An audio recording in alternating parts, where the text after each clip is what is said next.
अखंड भारत वैदिक पत्रकार महासंघ नई दिल्ली न्यास के बैनर तले पत्रकारों की मांगों को लेकर उपवास पर बैठे राष्ट्रीय अध्यक्ष गोपाल पोद्दार के साथ साथ कई पत्रकारों ने कहा कि जिस प्रकार संविधान में कार्यपालिका, विधायिका, न्यायपालिका है, उसी तरह पत्रकारों को भी संविधान में चौथा स्तंभ के रूप में शामिल किया जाना चाहिए ताकि चौथा स्तंभ कहे जाने वाले पत्रकारों को संविधान के तहत उचित सम्मान मिल सके।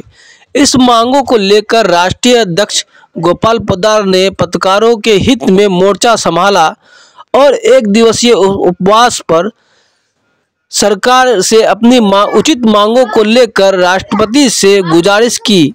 देखें क्या कुछ कहते हैं राष्ट्रीय अध्यक्ष गोपाल पोद्दार।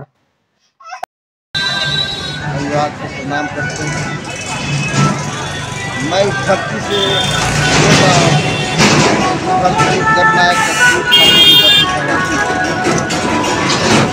जननायक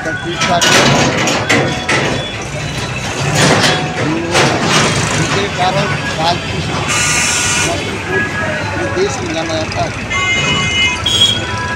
मैं जननायक नहीं बन सकता, लेकिन उनके बताए रास्ते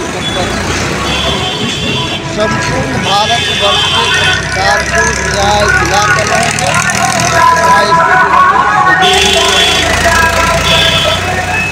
आपको जानकारी है अखंड भारत वैदिक पत्रकार महासंघ नई दिल्ली न्यास संगठन द्वारा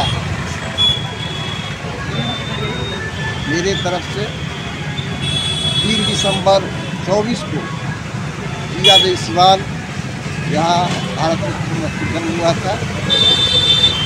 वहाँ से मैंने भारतवर्ष के पत्रकारों के लिए 2 मांग पत्र जारी किया था भारत के राष्ट्रपति के नाम से। उनकी कॉपी भारत के प्रधानमंत्री, सारण के जिलाधिकारी और समस्त जिलाधिकारी को दिया गया। हम इन देशवासियों को, भारत सरकार को और भारत के सभी राज्य सरकारों को बताना चाहते हैं कि जिस तरीके से आज़ादी लड़ी गई थी, फिर जयप्रकाश बाबू के नेतृत्व में दूसरी क्रांति लड़ाई हुई और कांग्रेस की सरकार सत्ता से बेदखल हुआ था। ये पत्रकारों का मामला है और भारत का डेमोक्रेसी ज़्यादातर जीवित है तो पत्रकारों के कारण जीवित है।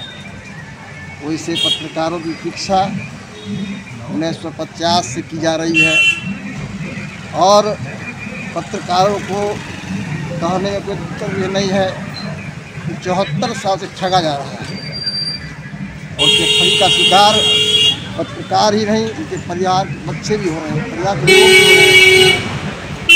पत्रकार के बच्चे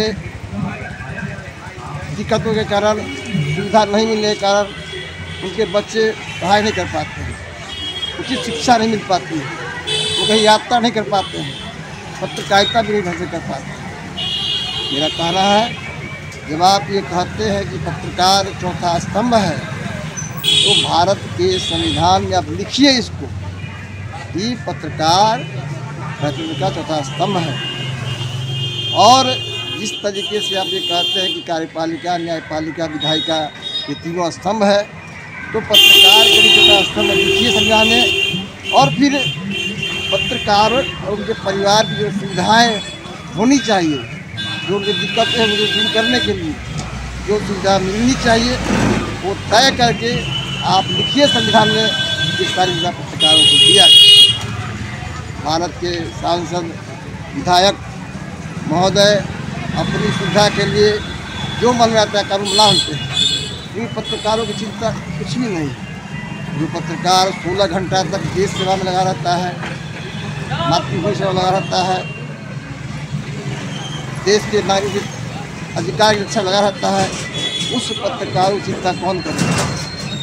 हम संपूर्ण देशवासियों को और भारत सरकार को चेतावनी देना चाहते हैं कि जिस तरीके से जयप्रकाश बाबू ने 74 में किया था और भारत सरकार उस तरह का तख्तापलट दिया गया था, पूरा भारत का पत्रकार समाज, अखंड भारत वैदिक पत्रकार महासंघ नई न्यास के नेतृत्व में भारत की सत्ता को पलट देगा और यह जो अपना हमारा मांग है उसको पूरा करा के रहेगा और संविधान लिखवा कर रहेगा। चाहे जो भी करना होगा पूरा देश का पत्रकार करेगा और अखंड भारत वैदिक पत्रकार महासंघ न्यास भी जब तक यह दो मांग भारत के संविधान नहीं लिखा जाएगा हम चैन की नहीं सोएंगे और पूरे भारत देश में एक ऐसा आंदोलन खड़ा करेंगे। सारी सरकारें जो भी होगी, जिसकी सरकार होगी, उस सरकार को उखाड़ फेंकेंगे और हम पत्रकार समाज को न्याय दिलाकर रहेंगे। और ये नहीं हुआ तो 17 फरवरी कर्पूरी के दिन से हम आंदोलन शुरुआत करेंगे और पूरे देश में चलाया जाएगा। और मैं अंत में नरेंद्र मोदी जी से भी आग्रह करना चाहूँगा, वर्तमान राष्ट्रपति द्रौपदी मुर्मू से कहना चाहूँगा कि हमारी जो मांगे हैं वो पूरा करें, तो जल्दी पूरा करें, नहीं तो देश भर के पत्रकार समाज का गुस्सा आप लोगों को झेलना पड़ेगा। जय हिंद, जय भारत, वंदे मातरम। नाम नाम नाम नाम बोलिए। मैं गोपाल पोद्दार पत्रकार, अखंड भारत वैदिक पत्रकार महासंघ मेरी न्यास का संस्थापक राष्ट्रीय अध्यक्ष द्रौपदी मुर्मू जी को याद करने के लिए आज यहाँ नीम चौक पर 8 घंटे का हसबन उपवास किया है। इसी मौके पर मैंने संदेश जारी किया है। धन्यवाद।